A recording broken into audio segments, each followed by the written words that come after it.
அருளாலயம் தெய்வீக தமிழ் மன்ற ஆன்றோர்களுக்கும் சான்றோர்களுக்கும் இனிய மாலை வணக்கம். தொடர்ந்து நாம் கம்பனின் கவிநயம் பற்றி பார்த்து வருகின்றோம். அந்த வகையில் இன்று நாம் அரசியல் படலத்தில் தசரதனுடைய வாழ்க்கை முறையை பற்றி அமையப்பெற்றுள்ள ஒரு பாடலை பார்க்க இருக்கின்றோம். பாலகாண்டத்தில் அரசியல் படலத்தில் கம்பர் இயற்றி அருளிய பாடல் இதுதான். ஈந்தே கடந்தான் இறப்போர் கடல், எண்ணில் நன்னூல் ஆய்ந்தே கடந்தான் கலை என்னும் அளக்கர், வாளால் காய்ந்தே கடந்தான் பகைவேலை, கருத்துமுற்ற தோய்ந்தே கடந்தான் திருவின் தொடர்பவம். பாடல் அவ்வளவுதான். இந்த பாடலில் தசரனுடைய வாழ்க்கை எப்படி கழிந்தது, எப்படி அவன் தன்னுடைய வாழ்நாளை கடந்தான், எப்படி இன்பத் துன்பங்களை எல்லாம் கடந்தான் என்பது குறித்து கம்பர் மிக அருமையாக இந்த பாடலை இயற்றி அருளியுள்ளார். ஈந்தே கடந்தான் இறப்போர் கடல் என்று கூறுகின்றார். இந்த பாடலின் பொருள் மிக அருமையான ஒரு பொருள். தன்னை நாடி யாசித்து வருபவர்களுக்கு, பொருள் கேட்டு வருபவர்களுக்கு தன்னிடம் உள்ள செல்வத்தை கொடுத்தே கடந்தானாம். இறப்போர் கடல் என்று கம்பர் கூறுகின்றார். ஈந்தே கடந்தான், கொடுத்தே கடந்தான். ஈதல் இசைபட வாழ்தல், அதுவல்லது ஊதியம் இல்லை உயிர்க்கு என்று வள்ளுவர் கூறுவார். இந்த உயிருக்கு ஊதியமாக இருக்கக்கூடியது எதுவென்றால், இறந்த பின்பு இந்த உயிருக்கு நாம் தருகின்ற ஊதியம். ஊதியம் என்றால் சம்பளம். இந்த உயிர் நம்முடன் இருக்கிறது, அதற்கு ஒரு சம்பளம் கொடுக்க வேண்டும். நம்மளுடைய வாழ்நாளில் நமக்கு அது உறுதுணையாக நாம் வாழ்வதற்கு வழியாக இருக்கிறது. அதற்கு ஒரு சம்பளம் கொடுக்க வேண்டும் என்றால் எந்த சம்பளம் கொடுக்க வேண்டும்? மற்றவர்களுக்கு கொடுத்தல், ஈதல் என்னும் ஒரு நல்ல பண்பை நாம் வளர்த்து கொண்டு மற்றவர்களுக்கு கொடுத்து வந்தால் அது நாம் உயிருக்கு கொடுக்கின்ற சம்பளம் என்று திருவள்ளுவர் குறிப்பிட்டு திருக்குறளில் கூறியுள்ளார். ஈதல் இசைப்பட வாழ்தல், அதுவல்லது ஊதியம் இல்லை உயிர்க்கு என்று கூறுவார். அந்த ஒரு கருத்து புலப்படும்படியாக கம்பர் மிக அருமையாக ஈந்தே கடந்தான் இறப்போர் கடல், எண்ணில் நன்னூல் ஆய்ந்தே கடந்தான் கலை என்னும் அளக்கர் என்று இரண்டாவது வரியில் குறிப்பிடுகின்றார். எண்ணில் அடங்காத என்று ஒரு பொருள். எண்ணி எண்ணி படிக்கின்ற அளவிற்கு அருமையான புத்தகங்கள், எண்ணில் நல்ல நூல்கள், எண்ணில் நன்னூல் ஆய்ந்தே கடந்தான். எண்ணில் நன்னூல், எண்ணில் அடங்காத நல்ல நூல்களை ஆய்ந்து கற்று கலை என்னும் அளக்கர், அதில் உள்ள கலைகளை எல்லாம் கற்று அந்த கடலை கடந்தான். அளக்கர் என்றால் கடல் என்று பொருள். ஆக எண்ணில் நன்னூல் ஆய்ந்தே கடந்தான் கலை என்னும் அளக்கர், வாளால் காய்ந்தே கடந்தான் பகை வேலை. பகை வேலை என்று குறிப்பிடுகின்றார். வேலை என்றால் கடல் என்று பொருள்.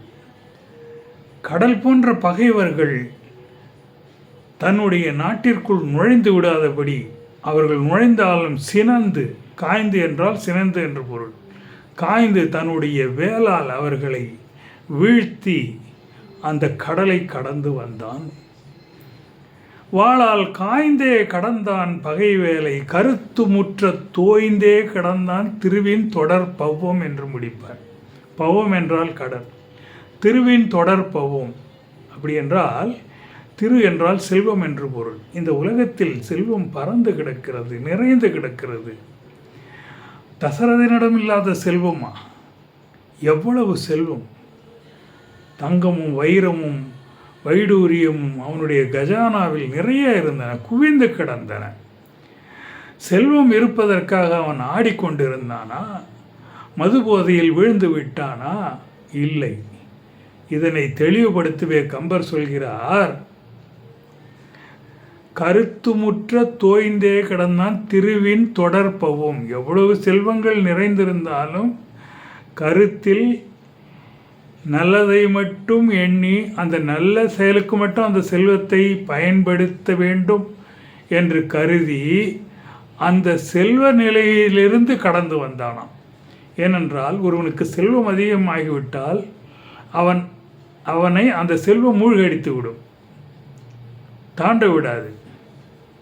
ஆனால் தன்னிடம் அதிகம் செல்வம் இருந்தாலும் அதை எதற்கெல்லாம் பயன்படுத்த வேண்டுமோ அதற்கெல்லாம் பயன்படுத்தி, யாருக்கெல்லாம் கொடுக்க வேண்டுமோ அதற்கெல்லாம் கொடுத்து, தன்னுடைய வாழ்நாளில் அந்த செல்வம் எதற்கு தனக்கு இன்பம் தருமோ அதற்குரிய இன்பத்தை அந்த செல்வத்தை கொண்டு பெற்று அந்த பவம்னா கடல். இப்போது இந்த பாடலில் இறப்போர் கடல், கல்வி என்னும் கடல் அளக்கர், கலை என்னும் அளக்கர் என்றால் கல்வி என்னும் கடல், பகை வேலை பகை என்னும் கடல், திருவென்னும் தொடர்பவும், செல்வம் என்னும் கடல். ஆக 4 கடல், ஒரு சொல்லும் வித்தியாசமாக குறிப்பிட்டு கம்பர் கூறியுள்ளார். ஒரே சொல் கடல், அது வேறு வேறு சொல்லாக வந்திருக்கிறது, கடல் என்னும் பொருளில் வந்திருக்கிறது. ஆனால் அந்த சொற்கள் இடத்திற்கு தகுந்தாற் போல மாற்றி அமைக்கப்பட்டுள்ளன. அளக்கர் என்றால் கடலை அளக்க முடியாது. இறப்போர் கடல் என்று முதலில் சொன்னார். ஈந்தே கடந்தான் இறப்போர் கடல், கடல் என்று நேரடியாக குறிப்பிட்டு கூறியுள்ளார், வேறு சொல்லை பயன்படுத்தாமல். ஏனென்றால் அலையானது தொடர்ந்து வந்து சென்று கொண்டிருக்கும், இறப்போர்களும் தொடர்ந்து வருவார்கள் போவார்கள், தேவைக்கு ஏற்ப பெற்றுக்கொண்டு செல்வார்கள். அதனால் கடல் என்று அவர் பயன்படுத்தினார். நாம் உணர்ந்து கொள்ள வேண்டிய செய்தி அது. இறப்பவர்கள் வாங்கி சென்று விட்டால் அதோடு திரும்ப வரமாட்டார்கள் என்று நினைக்க வேண்டாம். அவர்களுக்கு அந்த செல்வம் தீர்ந்து விட்ட பிறகு மீண்டும் வருவார்கள். அதனால்தான் கம்பர் இறப்போர் கடல் என்று கூறினார். ஈந்தே கடந்தான் இறப்போர் கடல்,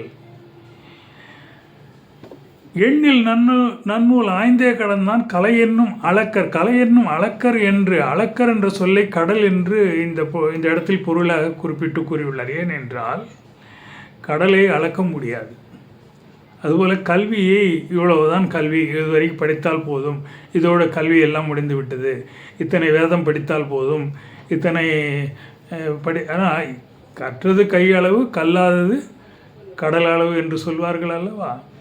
அளக்க முடியாதது. அதுவும் படித்து முடித்து முடியுமா? ஒரே ஜென்மத்தில் படித்து முடிக்க முடியுமா? முடியாது.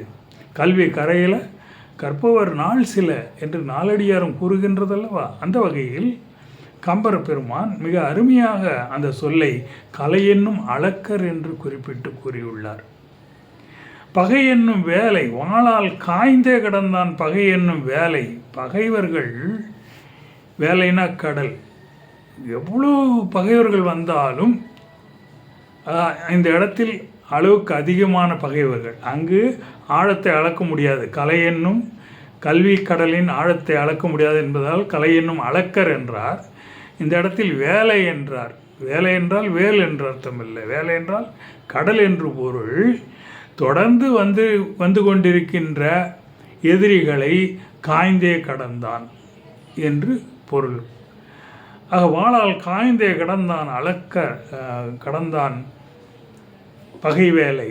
கருத்துமுற்ற இந்த படித்ததினாலும் கொடுத்ததினாலும் தன்னுடைய கருத்தின் தெளிவாலும் இந்த உலகத்தில் தான் பெற்றிருந்த செல்வத்தில் மூழ்கி விடாமல், தன்னுடைய ஒழுக்க நெறி கெட்டு போகாமல், அதிலிருந்தும் விடுபட்டு ஒழுக்கமாக தொடர் பவ்வம் என்று சொன்னார். பறந்து விரிந்திருக்கின்ற செல்வம் என்று பொருள். கடல், பவ்வம் என்றால் கடல், கடல் பறந்தும் விரிந்தது, அதனால் பவ்வம் என்ற சொல்லை பயன்படுத்தினார். ஆக இறப்போர் கடல், கல்விக்கடல், பகைக்கடல், செல்வக்கடல், இந்த 4 கடலில் இருந்தும் அவர் மீண்டு கடந்து வந்தார்.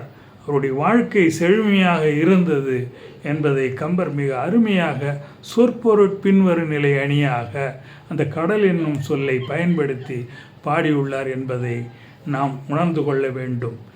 ஏன் உணர்ந்து கொள்ள வேண்டும் தெரியுமா? பிறவி பெருங்கடல் நீந்துவர் நீந்தார் இறைவனடி சேராதார் என்று வள்ளுவர் குறிப்பிடுவார் அல்லவா. ஆக நாம் எடுத்திருக்கின்ற இந்த பிறவியானது எத்தனை கடலை நாம் கடக்க வேண்டும் என்று பலர் எண்ணிக்கொண்டிருக்கலாம்.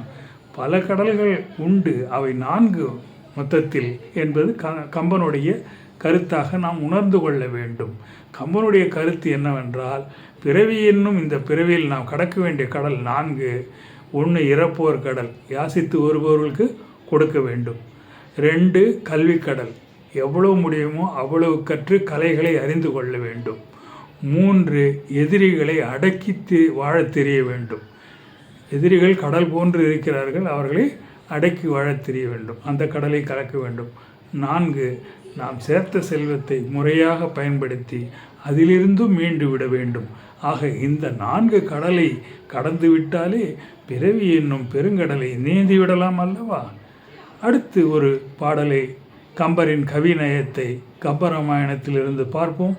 அதுவரை உங்களிடமிருந்து விடைபெறுவது உங்கள் நிறுவனர், அருளாலய தெய்வீக தமிழ் மன்ற நிறுவனர் மா. அருள் நம்பி. நன்றி, வணக்கம்.